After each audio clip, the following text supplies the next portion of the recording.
안녕하세요. 빠르고 바로보는 빠바TV입니다. 이번엔 오랜만에 다시 영화 리뷰를 해보려고 하는데요. 선택한 영화는 레버넌트, 죽음에서 돌아온 자입니다. 2016년에 개봉한 영화이며 소설 더 레버넌트를 바탕으로 제작된 영화입니다. 특히 레오나르도 디카프리오의 뛰어난 연기력을 볼 수가 있는 작품인데요. 실제로 디카프리오가 영화 인생에서 처음으로 아카데미 남우주연상을 차지하게 된 작품이기도 합니다. 이제부터 레버넌트의 리뷰를 시작하도록 하겠습니다. 서부 개척 시대 이전인 19세기 아메리카 대륙에서 휴글레스와 아들 호크와 동료들은 가축들을 잡아 가죽들을 수확하는 일들을 하고 있었습니다. 다만 수확하던 중 원주민들로 보이는 이들에게 습격을 당하게 되고 도망을 치게 됩니다. 많은 동료들이 희생이 되고 남은 이들은 배를 타고 도망을 가게 되지만 휴글레스는 원주민들이 따라올 것을 염려해 보트를 버리고 육로로 도망칠 것을 제안을 하게 되고 동료들은 이 제안에 수락하여 배를 흘려보내고 육로로 도망을 치게 됩니다. 하지만 야영을 하고 이른 아침 주변을 정찰 나갔던 주인공인 휴글레스는 회색곰을 만나게 되고 회색곰을 죽이기는 하지만 굉장히 큰 상처를 입게 됩니다. 큰 상처 때문에 휴글레스는 죽음에 가까워졌고 움직일 수가 없게 되었습니다. 다른 장면에서는 원주민들과 조약을 통해 거래를 하는 장면들이 보여지고 여기서 원주민의 족장으로 보이는 자가 자신의 딸이 납치가 되었고 그로 인해 굉장히 심기가 불편하다는 걸 알 수가 있습니다.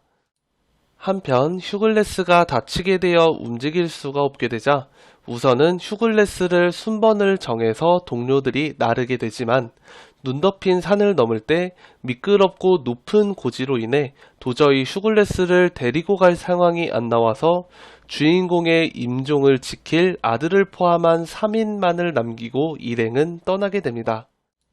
하지만 금방 죽을 줄 알았던 피츠제럴드는 주인공이 죽지 않고 계속해서 시간만 지나게 되자 피츠제럴드는 주인공을 죽이고 떠나고 싶어하고 그의 아들이 반대를 하고 방해를 하자 휴글레스 눈앞에서 아들을 죽이고 휴글레스를 산채로 땅에 묻고 떠나게 됩니다.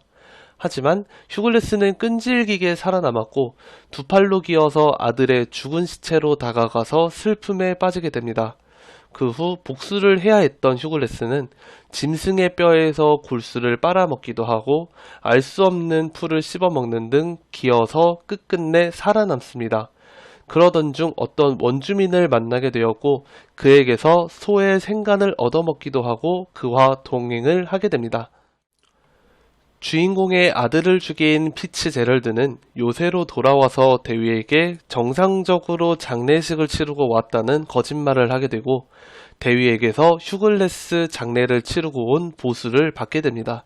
한편 휴글레스는 원주민과 동행을 하던 중 체력이 안 되어 버티질 못하자 원주민은 나무들을 이용해 간단하게 텐트를 만들어 주어 추위를 피하게 해주고 혼자 떠나게 되지만 우리는 야만인들입니다 라는 팻말과 함께 죽어있는 걸 발견하게 됩니다. 조금 더 걸어가게 되니 백인들 무리가 있었고 백인에게 강간당하고 있었던 인디언 여자를 구해준 뒤 말을 훔쳐서 각각 제 갈 길을 가게 됩니다. 하지만 원주민들의 습격을 받아서 벼랑 밑으로 떨어지게 되지만 생존력이 굉장히 강한 주인공은 또다시 살아남게 되고 죽은 말의 뱃속을 갈라 그 안에 들어가 추위를 피하며 끝끝내 요새로 돌아오게 됩니다. 하지만 대위가 자리를 비운 사이에 이미 피츠제럴드는 대위의 돈을 훔쳐서 도망을 간 뒤였고 대위와 함께 휴글레스는 피츠제럴드를 찾아 나서게 됩니다.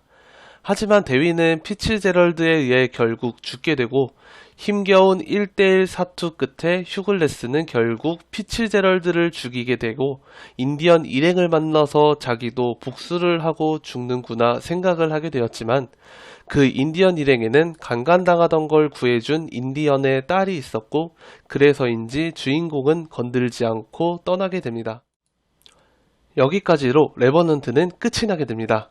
치명적인 부상을 입었던 주인공이 어떻게든 살아남고자 날고기를 물어뜯고 죽은 말에 들어가 추위를 견뎌내는 등의 생존 연기는 실제 같았을 정도로 굉장히 훌륭했습니다. 여기까지 마치며 지금까지 봐주셔서 정말 감사합니다. 이상으로 빠르고 보러보는 빠바TV였습니다. 감사합니다.